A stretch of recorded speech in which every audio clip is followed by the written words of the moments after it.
তার যত কর্মচারী আছে যাদেরকে দিয়ে সে জাল টাকা বানায়, রুপি বানায়, সেই কর্মচারীদেরকে সে বৈধ বেতন দেয় 2.5 থেকে 3 লাখ টাকা।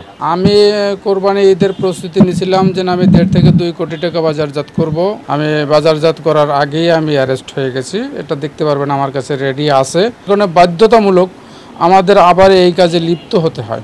ওনার কাছ থেকে আমি এই 200 টাকার একটা আর 500 টাকার একটা বান্ডিল নিয়েছিলাম। আগে সে 500 1000 টাকা নোট বানাতো, এখন সে 200 টাকা নোট বানাতে থাকে, এমনকি জাল রুপিও সে কিছু কিছু বানায়। তো সে যেটা বলেছে এখন থেকে 5 বছর আগেও সে 6000 7000 টাকা এগুলো বিক্রি করতো। এখন কালির দাম বেড়েছে, সব কিছুর দাম বেড়েছে, সে এগুলো আরও বেশি দামে বিক্রি করে থাকে। এবং আমরা জেনেছি সে প্রতি মাসে তার যত কর্মচারী আছে যাদেরকে দিয়ে সে জাল টাকা বানায়, রুপি বানায়, সেই কর্মচারীদেরকে সে বৈধ বেতন দেয় 2.5 থেকে 3 লাখ টাকা। তাহলে সে কি পরিমাণ টাকা লাভ করে?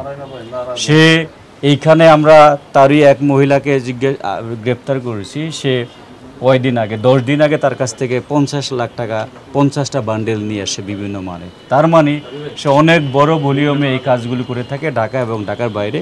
আমরা সেই জিনিসগুলো দেখতে যাচ্ছি, আপনাদেরকে নিয়ে এখন সার্চ করি, আরও কথাবার্তা বলি। 500 টাকার নোট এক বান্ডিল বিক্রি করি 6000 টাকায়, 200 টাকার নোট এক বান্ডিল বিক্রি করি 4000 টাকায়, ইন্ডিয়ান রুপি এক বান্ডিল বিক্রি করি 7000 টাকায়। ইন্ডিয়ান রুপিটা আমি রাজশাহী অনলি একজনের কাছে বিক্রি করি। 500 টাকার নোট এক বান্ডিল বিক্রি করি 6000 টাকায়, 200 টাকার নোট এক বান্ডিল বিক্রি করি 4000 টাকায়, ইন্ডিয়ান রুপি এক বান্ডিল বিক্রি করি 7000 টাকায়। ওনার সাথে ওই কাশিমপুর কেন্দ্রীয় কারাগার পরিচয় হয়েছে। তো আমি বের হওয়ার পরে উনি ফোন দিচ্ছে আর কি, যোগাযোগ হয়েছে, মানে কথা হয়েছে।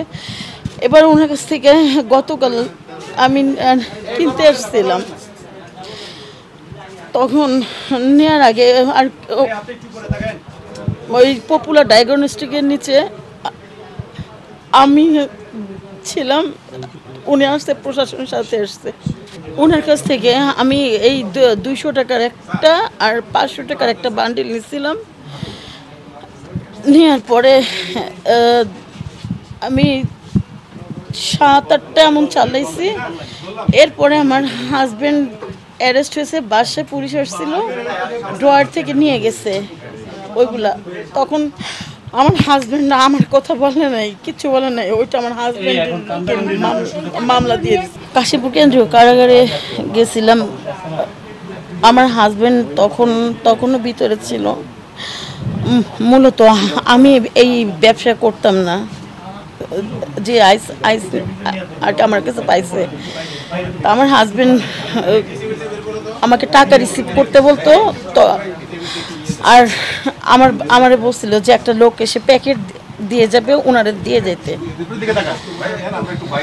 তো তখন নার্কোটিক্সের টিম আমার বাসায় আসে, ও যা পার পাইছে। ওই আমার পাও পচে গেছিল, আমি অপারেশন করেছিলাম।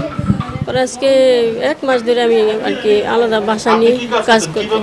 আমি ছাড় কিছু টাকা নিয়ে সেই হাতে ভাঙাইতাম স্যার, হাতে ভাঙাইতাম, মানে বাজার করতাম স্যার। বাজারে যে বাজার করতাম। আমার হাজব্যান্ড ভিতরে চলে যায়, তখন আমার আর কি একটু পরিশ্রম করতে হয় আর বের করার জন্য। এই জন্য আমার বিপদ হয় স্যার। অনেক মানা করি স্যার, অনেক মাইর করে আমার এটি বললে স্যার।